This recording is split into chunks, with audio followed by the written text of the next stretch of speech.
everybody, I'm Wendy and this is my partner Karen, and together we own LiceDoctors. Today we're going to talk about schools and do parents have to follow a guide concerning head lice. So let's start by this, Karen. How does lice spread? Lice are bugs, they're parasites that live on the head. They grab a hold of your hair and they live on the head, excuse me, where they feed. And they feed multiple times a day. And the way that they spread is that you put your head in close contact with a friend in your classroom and the bug will crawl from your hair onto your friend's head.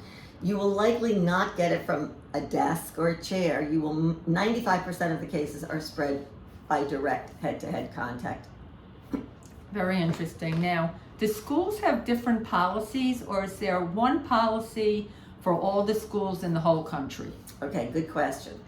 Each district is responsible for coming up with its own head lice policy. Now, 10 years ago, what we found was primarily schools had no knit policies. What that means is that, excuse me, what that means is that if a nurse finds even a single egg, which is called a nit, on the hair, the school would send your child home. What they found, what school districts found, was that too many kids were missing too much school because of something that doesn't really make you sick. It doesn't make you sick at all. It just is an annoyance. So, based on recommendations from the American Academy of Pediatrics and the National School Nurse Association, schools have been changing their policies over the last decade. Now what you find is primarily schools no longer have no knit policies. Some schools retain no lice policies, no live lice policies, and some don't even have that. So what does that mean for you? A no knit policy means, as I said, the nurse can send your child home from school even if there is just a single egg in the hair. A no live lice policy means that if a school finds a live bug in the hair, a live louse, the school can send your child home. Okay? Now, what most schools are doing is following that policy, and school nurses no longer generally check the population of the school for bugs. What they found is that kids who were positive for live bugs had been in the school likely for several weeks and already had the opportunity to pass along lice by the time that it was detectable. So it wasn't really doing that much good, and they didn't want to stigmatize the kids, plus the fact that kids were missing too much school. So now, if the nurse finds a live bug in the hair, usually what happens is this child will be sent back to the classroom with the caveat to kind of keep his or her distance. And at the end of the day, the child goes home and the parents are expected to treat the child. After a few days, if the child still comes back to school with live bugs, then the school may require the child to stay home. But basically, as long as the child is treated at home, he's allowed back into school the next day. They try to keep it under wraps so that the kids in the class do not stigmatize the child who has lice, and children are allowed to continue to go to school even if they have lice, as long as the lice are being treated. I see. Okay, now, what happens if your child has lice, and let's say my child had lice and I didn't tell the school? Okay. Then what? There's no penalty to you if your child has lice and you don't want to tell anybody at school. That's your prerogative. However, we recommend that you tell the school, or after while the kid's being treated.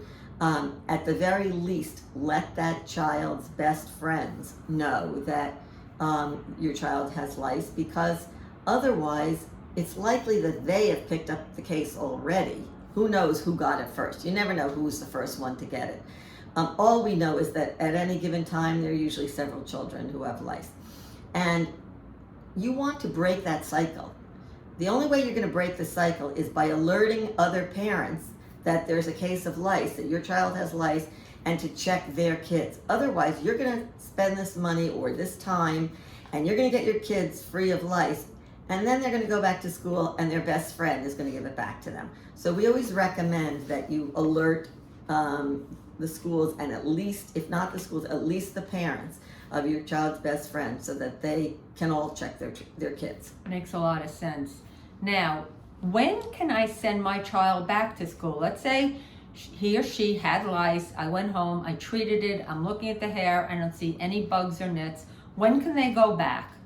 Okay, now because of the revised school policies, you can send your child back to school the next day in most every case. It's incumbent upon you to learn what the school policy is. If you have your child treated professionally, or if you do it on your own, if there's no nits in the hair, no nits left in the hair, then you can send them back the next day to any school district.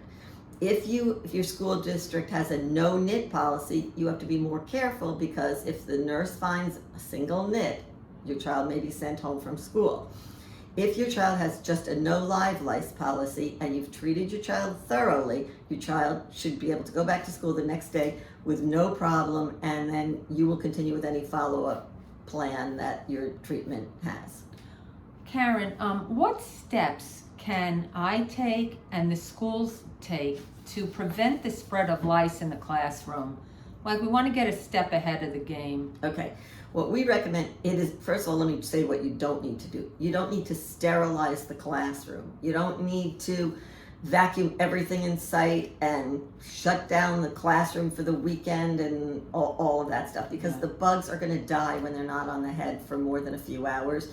They're going to start to die. So it's not the classroom per se that you have to worry about, it's the kids' heads.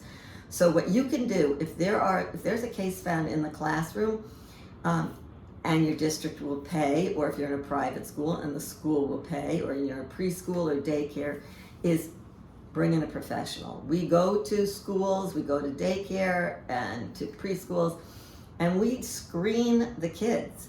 And if we find head lice on any child in the classroom, we treat them. And that's the only way you're going to break the cycle, because if you check one kid in isolation and then 2 other kids have it, you're going to be playing whack-a-mole. And so we recommend to get ahead of the problem, you screen the classroom, and then you bring in the help that you need to get rid of any live cases. Okay, and how is LiceDoctors contacted? To contact LiceDoctors, you call us at 800-224-2537, and we will send an experienced technician to your school or to your home, and we will eradicate the lice problem at its source, the head. Okay, well, thank you very much, and have a lovely day. Hope it's lice-free.